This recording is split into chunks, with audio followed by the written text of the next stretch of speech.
Hi, my name is Deborah. Welcome to yet another episode of Screwed by Rockland County Courts.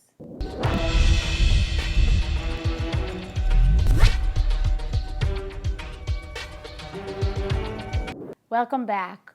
Before I continue, I would like to reiterate that there are highly respected judges and lawyers. My webisodes are in no way trying to state anything different. I am completely just going over my case and how the judges and the attorneys on my case handled everything that went on over the last 5.5 years. What I would like to do is start off where we left off last time. I read to you briefly what went on in Judge Alfieri's courtroom with him closing my case, and I also reviewed some documents with you as far as the brief that went along with my appeal. I was forced to file a new divorce action due to the best interests of Judge Alfieri's career, which left me to have to appeal him. From experience of walking into his courtroom so many times, I've noticed some bizarre behavior by Judge Alfieri, as well as some incompetence by his court clerk. I would like to read to you from some of the court transcripts where you may kind of agree. So, for example, I'm going to read here, after all the introductions are done, where the lawyers all say who they are and introduce their client, and we're on the record. And then the court speaks. The court is Judge Alfieri. The court: I thought this case was settled. The clerk: it was settled. There's been issues since it was settled. The court: have the papers been filed on this? Are they divorced? As an example, when you walk into court and you're standing there paying your lawyers a lot of money an hour, and you go in front of a judge, you expect him to know who you are and to know about your case, especially when you've been in front of him so many times. Each time I walk in, and this is just one example, I have had Judge Alfieri say to me, "What are you doing here? And are you divorced?" and repeat these kind of statements that just really kind of throw you. I would think, especially since I'm not someone new to the court, and I've been with my case at the time before he threw it out in front of him for 3 years, that he would know who I am. My case was in no way settled. There was one portion of my case that was settled, and the other parts remained open. But Judge Alfieri decided early on during my case to remove the case from the court calendar. He did this after we appeared in front of him for a trial that was settled during August 2011. During the month of September, at some point, he decided on September 27, 2011, he was going to mark my case off the court calendar and as disposed. During that time, I still had legal representation and kept that attorney on for a year and had no idea my case was marked off.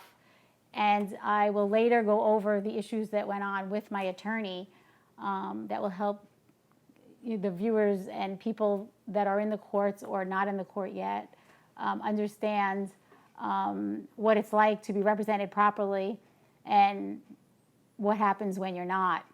So you pay a high price for that. So later on, again, I go in front of Judge Alfieri, and I'm going to read from another transcript. Again, the formalities are that you come into court, your attorney introduces himself and who he's representing, and I'm skipping all of that, and I'm going straight to the court, which again is Judge Alfieri. And he says, both clients are present in person. What's the nature of this case? This was a divorce. That was settled, wasn't it? A judgment was signed and all. No judgment was ever signed.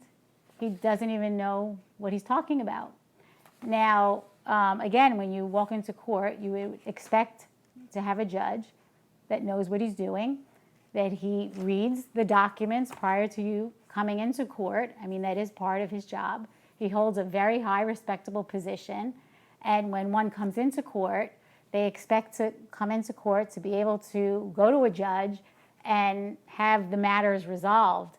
in my experience, when going into court, my matters went from bad to worse. Over the course of the 5.5 years, what I walked in to accomplish was a divorce. And I never got my divorce. And here I am, 5.5 years later, after a huge amount of money was spent. So between what was going on with Judge Alfieri and the lawyers on my case, I sit before you today, and all I have to show for all the money that I spent is a temporary order of custody, a temporary order of support, which is dated back to 2010. I have no add-ons to cover expenses for my children, and all their medical expenses are paid out of my savings, which is fine. My children deserve to have what they need to have.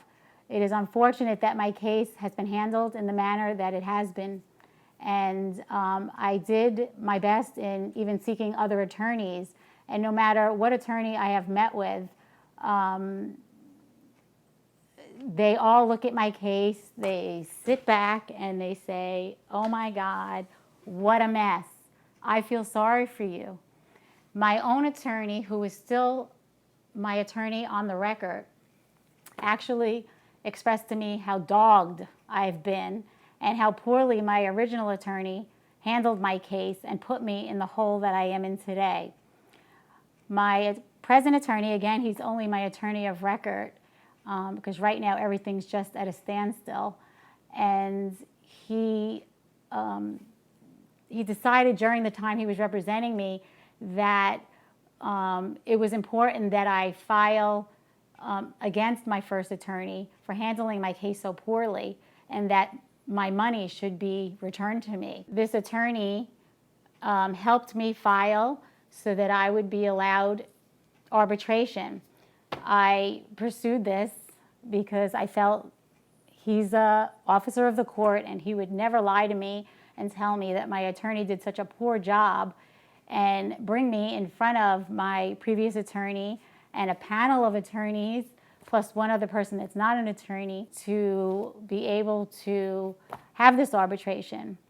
It was unfortunate that things did not go well, but in Rockland County, everybody knows each other. So when we did go finally to the arbitration, and I will later provide more information about that arbitration, you are allowed legal counsel to come with you. You are allowed someone there to represent you. I was not prepared to take the panel or my previous seasoned attorney on myself. And yet when we got there, the person that heads the council told my lawyer to shut up. He was not allowed to represent me that day. Now, I looked into everything prior to walking into those rooms. I contacted White Plains, and I got myself really all the information that I needed to know about going into an arbitration. It was clear I was allowed an attorney. And that day, my attorney was told to shut up. And he sat there for the hours that I sat through this arbitration, and I was left to take on this panel, as well as my seasoned attorney, all by myself. During that time, which I would imagine all of you would find very upsetting, I'm not equipped to do that. I'm not an attorney. I got upset during the course of this total interaction, this hearing, and I turned my head to the side and I started to cry. I was not crying because I was looking for the panel to give me what I wanted. I was crying from stress. I was put in a situation that I shouldn't have been. My lawyer should have been allowed to speak, and the panel was doing what they do. They were protecting a lawyer from Rockland, one of their own. So that day I left, and it was a horrible, horrible day for me. And it made me realize how corrupt Rockland County really is. I left the court, it's not a courtroom, you actually do it in a conference room. I left that day and I reached out to White Plains to let them know what took place. The gentleman on the phone who heads these arbitrations was appalled by what I told him. I then put my attorney in touch with him, and I really believed this man on the phone, Mr. Garfine, that what this panel did was wrong and that I was entitled to another arbitration. My lawyer was in touch with him the next day, and he was told the same information. I have all of this in writing from my attorney. It turned out later that I would receive a letter in the mail that I lost the arbitration and that I was not entitled to another one. This left me only to sue my previous attorney. And that's why we have arbitrations, to try to avoid going to court, because it's very costly. And I already spent so much money. So for me to lose the arbitration when I didn't even have the opportunity to be represented properly, that's as corrupt as we can get. Now, when I reached out to Mr. Garfine later, he then told me a whole different view, that my attorney would have no right for this, and this. But they never knew what my attorney was going to say during that arbitration because they never let him speak. I later received a copy of a letter that the woman who sits on the panel, who's not a lawyer, wrote to my attorney, which I will again share with you at a later date. And she's a feminist, which is great. I'm not against anybody's group or what you believe in or anything, but she wanted to emphasize to my attorney, because he brought up that I have a high school diploma, I'm not a college graduate, and that he was in essence putting me down, and that I already did that to myself because I cried. So in respect to her being a feminist who feels that one shouldn't cry, I don't believe in that. People have emotion. I was in a very stressful position. I had every right to be represented, and I was screwed. And they were all aware of what was going on, and I did not cry for their sympathy. I cried because of the strain I was under. And this has been going on for so long. Now, that part is over for them, but not for me. I didn't receive justice that day. And it goes on and on, the same way when I walk in every time to Judge Alfieri's courtroom. I have no right to be heard. It's just a joke. And all it is money, money, cha-ching, cha-ching to your attorney, because it's never ending. So I really feel for all those out there who are being harmed like me. It truly, truly breaks my heart.